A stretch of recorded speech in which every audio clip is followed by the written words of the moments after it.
Really happy to have her on the program. Please welcome to the program, Yvonne Chapman. Hey guys, how's it going? Thanks for having me. Well, thank you for coming on the show. Of course, season 2 of Kung Fu is now airing. And of course, your character, Jilan, was kind of the central antagonist of the first season. But now it seems like we get to watch her character on a different path. Still the same goal, but now is almost like rogue on her own, kind of parallel to what's the main action. Yeah, totally. It's been teased in season one, Russell Tan being even the bigger bad. And so you get to see Jalon kind of going after the same thing Nikki is now. Yeah, it's awesome to watch because seeing your character develop across the first season, and now we're into the second season, and seeing how she starts off shall we say less than favorably in our eyes as we watch that. Yeah, she's quite vicious, not somebody I would want to meet in a dark alley or on a bright alley. Or yeah, Jilan is nobody to fuck with, I'll tell you no, that. Right? That's true. No. So what was it like playing a character like that, like where you get to just let out all the inner demons, as it were, and and just and on top of that, kick a lot of ass on screen? Oh my God, it's so fun. I need to go back to what you said, Andrew, and get that on a t-shirt. Jalon, nobody to fuck with. I'm gonna make that a thing. Yeah, it's been a dream, honestly, and no spoiler alerts, but like the end of episode 2, season 2 was a dream sequence fight for me to have. So great. Like I'm just having a fabulous time learning all the choreography and the stunts for it. It's like I'm obviously not doing that in my real life, so Oh, totally. With those fights, yeah, because the first season the fights were pretty good. We got, it's like, action that is to be expected with a show like this. But now it's season 2, like this, the one you just talked about there at the end of episode 2, season 2.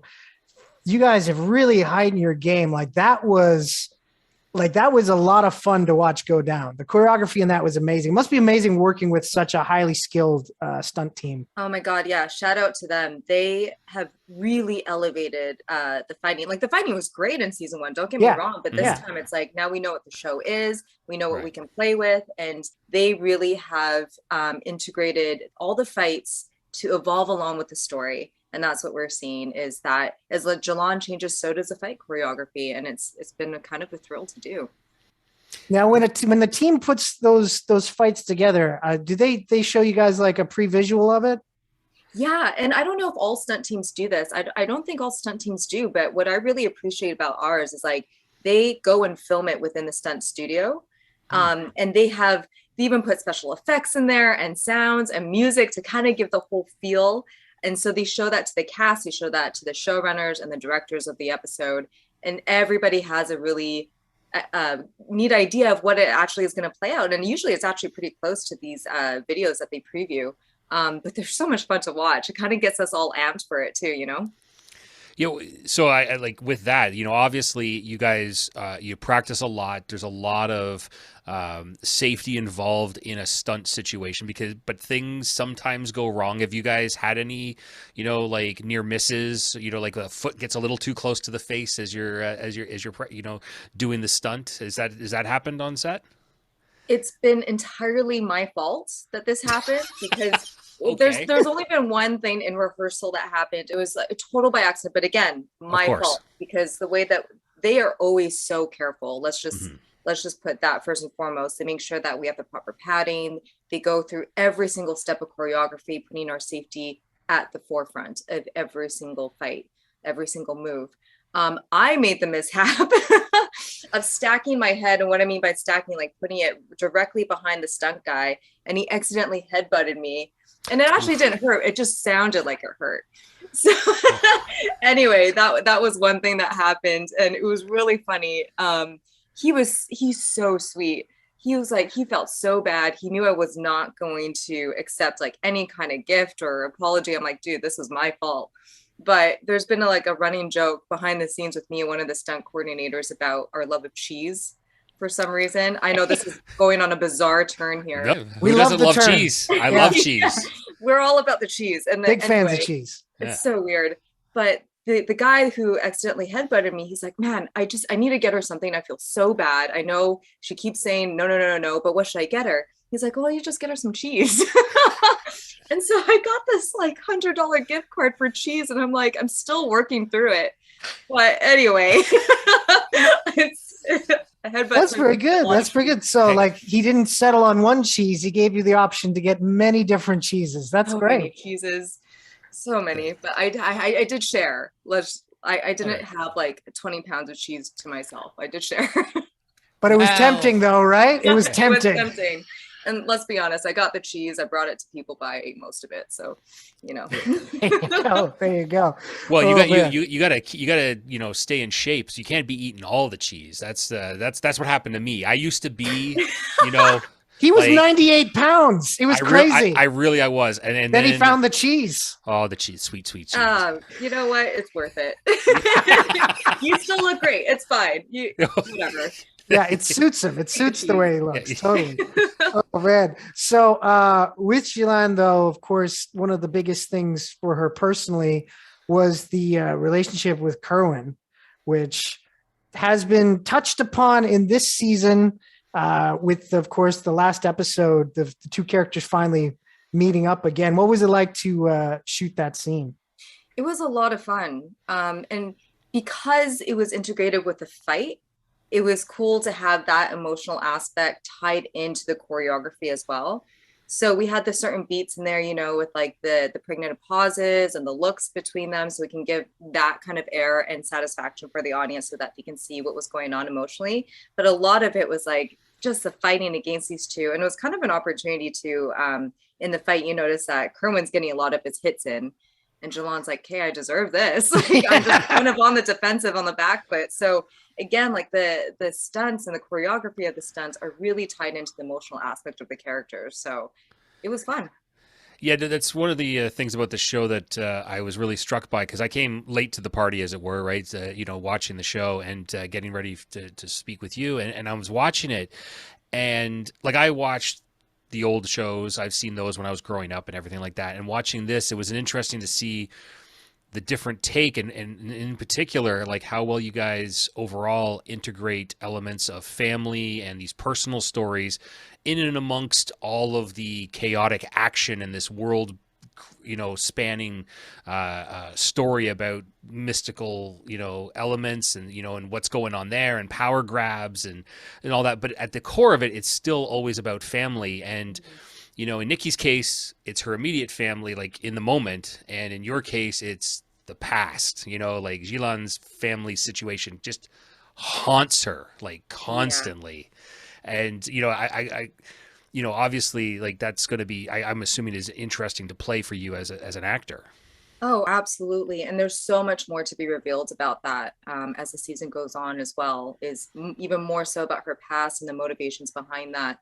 And what a beautiful balance, like you said, between the fantasy of it and the reality of it, and seeing really a family that I think a lot of us can relate to, no matter your background.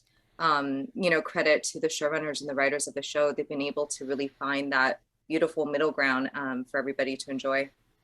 No, totally. And another thing I think that the show does, I don't think it means to, but it makes me hungry every week. Oh, good. And watching that, the amount of food that gets, beautiful food that's shown on that show, I get so hungry watching that show. You and me both. Thank God I got the $100 gift card. Oh man, who knew this conversation would be dominated by dairy? But anyway, I kind of knew deep down in my heart. I did. That's well, that's the thing with it. I know that isn't it that the entire cast are a bunch of foodies as well? Yeah, we eat a lot. We eat out a lot. One thing that we did for Chinese New Year is like Tai Ma in particular. The man knows where to go for food and he knows how to order, but to the detriment of all of our stomachs and the enjoyment of all of our stomachs at the same time. Like during Chinese New Year's, we went to this restaurant, and because of COVID protocols, we weren't allowed more than like 4 or 6 people at a table. But for each table, he ordered a full-on banquet of like 10 dishes plus dim sum. And so we took home boxes and boxes of leftovers and I gave them to friends and family. So like everybody benefited from that meal, but holy, like that's just a taste of like what we do as a cast. We are constantly eating. Well, you got to keep that strength up. You guys have so many action sequences. You burn a lot of calories. Yeah. True. Yeah. It's just a balance. We're, that's all.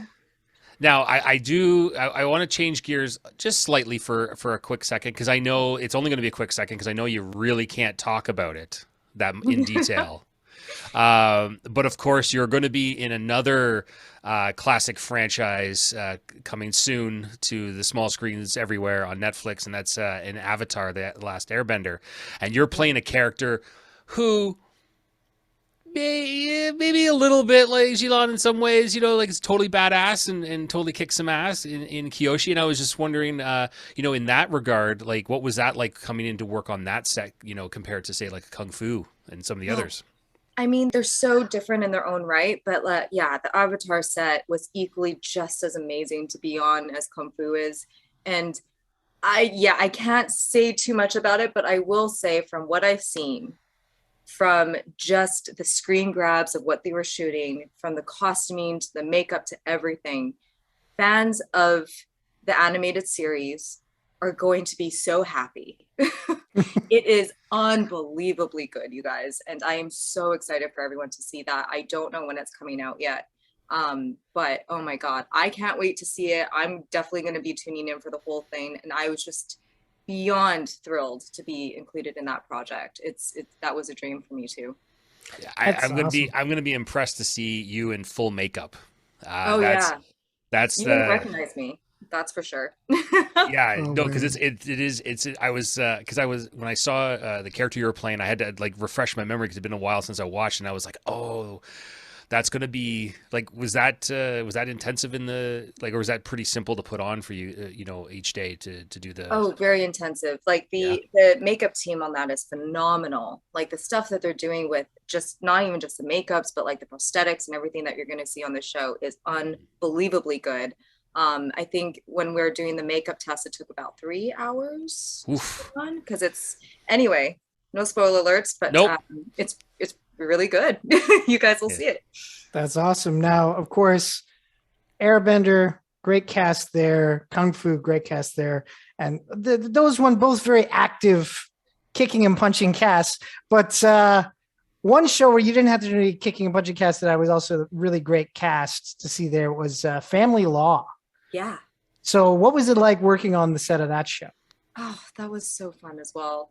And it was very different for me because it's like a dramedy, right? So a little bit of a different vein and going back to The Office. So that, I mean, it was a completely different dynamic, but that cast and that crew is wonderful. And yeah, shout out to a Canadian show. I'm a Canadian born girl, so it was nice to, be with locals and people that I've seen forever in the industry. So yeah, and literally locals. You guys were all from Vancouver, shot in Vancouver. It got to be Vancouver in the show, which is really rare. Yeah, it's really rare that Vancouver gets to be Vancouver. So it's a bit of a love story for the city as well. Yeah, totally. Vancouver has a personality disorder when it comes to entertainment. Totally. It's like LA, Seattle, Chicago. Like, I don't know. It's been everything but Vancouver. Oh, pretty much. Now, I heard that someone that you worked with once told you that if someone was to play you in a film, it would have to be a Muppet because you have Muppet energy. Yeah. Just explain Muppet energy to me. That's what I want to know. I mean, I don't know. Like, so you wave your arms around like this a lot? Is that? I would say that's probably fair. I mean, like, so it was my lovely co-star Cara Ricketts from CBC Street Legal when we did that show. Yeah. And I don't like, she surprised me. She's like, I think you'd be played by a Muppet. I'm like, I kind of see it. Like I have this kind of like weird energy where I just don't know where I'm going most of the time because I have horrible sense of direction. And so I'm just like bopping around. I think that's what she meant. So essentially Grover has a shot at playing you. Is that basically? Hey man, bring Grover on. That's cool. That's cool with me. You can shadow me for a bit. Yeah.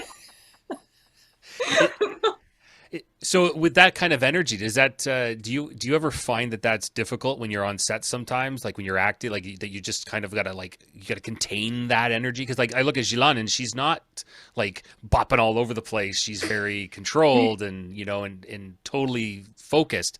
Is that something that you deal with on set, or do you just let it out in between takes and just get it out there? Like I just gotta shake it off.